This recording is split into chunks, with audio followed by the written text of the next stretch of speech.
M. Dior. Bonjour. Pourrions-nous savoir l'objet de votre présence ici à l'inspection de l'éducation et de la formation de votre... Oui, parfaitement.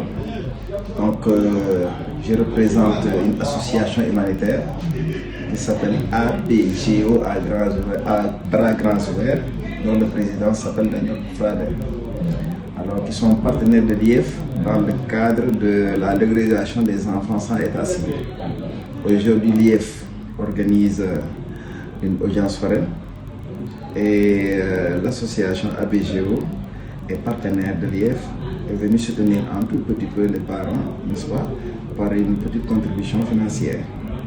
Ce n'est d'ailleurs pas la première fois, c'est, je pense, la 5e expérience. Pour qui connaît l'association à bras grands ouverts, nous savons que ce n'est pas la première fois que cette organisation ou cette association milite en faveur de cette activité. Vous en êtes à quelle édition exactement? C'est une... Oui. Vous en êtes à la 7e édition. Ça veut dire que l'association œuvre pour cette activité depuis plusieurs années. À peu près, à chaque année, quel est le nombre approximatif, même si il est difficile d'avoir les données exactes? Au moins 1000. Au moins 1000 élèves. Au moins 1000 élèves. D'accord. Et comment se fait la collaboration avec l'IEF? Juste nous, l'IEF, n'est-ce pas, sollicite l'audience au niveau du tribunal. Nous en sommes informés et on signe en partenariat une convention de partenariat avec l'IEF, n'est-ce pas, pour apporter un soutien financier. Et ce soutien financier enfin, le partenariat est signé directement avec l'IEF. Donc de base, c'est l'IEF qui fait la demande d'une organisation d'une audience foraine. Et vous venez en appui. En appui. D'accord. Et est-ce qu'il y a d'autres services déconcentrés qui vous accompagnent dans cette audience? Non. Si. Pas dans l'audience, mais dans le cadre du règlement de ce fléau, qui est la non-déclaration. Oui, nous travaillons avec les postes de santé, avec les municipalités, en établissant de points état civil dans les postes de santé, là où l'enfant arrive. Est-ce qu'il arrive aussi que l'association, après avoir donné son appui financier, qui est assez conséquent aussi, il faut le dire, est-ce qu'elle arrive aussi à l'association de faire un suivi par rapport à tous ces cas qui ont été traités, qui depuis 7 ans, si vous le faites, ça veut dire qu'au moins 7000 élèves ou 7000 enfants ont été enrôlés, ce qui est un chiffre très très important. Mais il paraît que, vu le nombre d'enfants qui sont présents encore aujourd'hui, ça veut dire que la demande est toujours là. Est-ce que vous arrivez à faire des suivis évaluations par rapport à toutes ces éditions qui se sont Oui, le suivi évaluation, nous le faisons avec M. Diouf, le planificateur, à qui je pense l'IEF a organisé l'organisation de cet événement. Et il pourrait vous donner les chiffres, hein, je ne les ai pas en tête.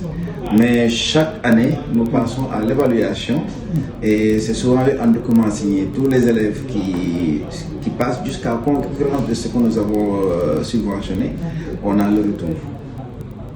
C'est bien. Subventionner, c'est bien, mais essayer aussi d'éradiquer ce fléau aussi, c'est encore mieux. Est-ce que l'association essaie aussi de réfléchir sur une stratégie globale pour essayer d'éradiquer ce fléau, parce que c'est un fléau? C'est justement pour cela qu'on est en train de négocier avec les municipalités pour que dans chaque poste de santé, on mette un coin état civil où l'enfant, avant de partir, après la dernière visite post-natale, puisse partir avec son extrait de naissance. Très bien, exactement. Merci beaucoup, M. Dior. Je pense qu'on a fait à peu près le tour. Maintenant, je vais vous laisser conclure avec votre mot de la fin, qui sera peut-être un plaidoyer ou un message à l'endroit des parents, à l'endroit des autorités, mais aussi remerciements des parents à l'endroit de cette association qui milite depuis plusieurs années, qui met les moyens pour que chaque enfant ait un acte de naissance et ne soit pas apatride. Bien, d'abord, au nom de tous les parents, je remercie l'association ABGO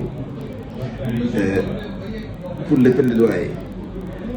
Je pense, et je l'ai toujours soutenu, le jour où les autorités religieuses, les imams qui baptisent les enfants, s'y mettront, pour exiger que les parents aillent déclarer les enfants, le problème sera réglé. Et le travail de sensibilisation, à mon avis, doit être fait au niveau des imams. Voilà, parce que quand le parent a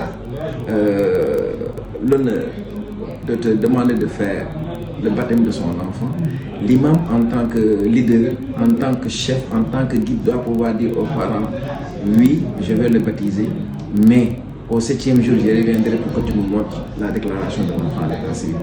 Pour moi, il n'y a que cet axe-là qui peut aider le Sénégal à sortir de ce filet. Donc l'appel que je lance, c'est l'implication vraiment totale des imams, une sensibilisation des imams.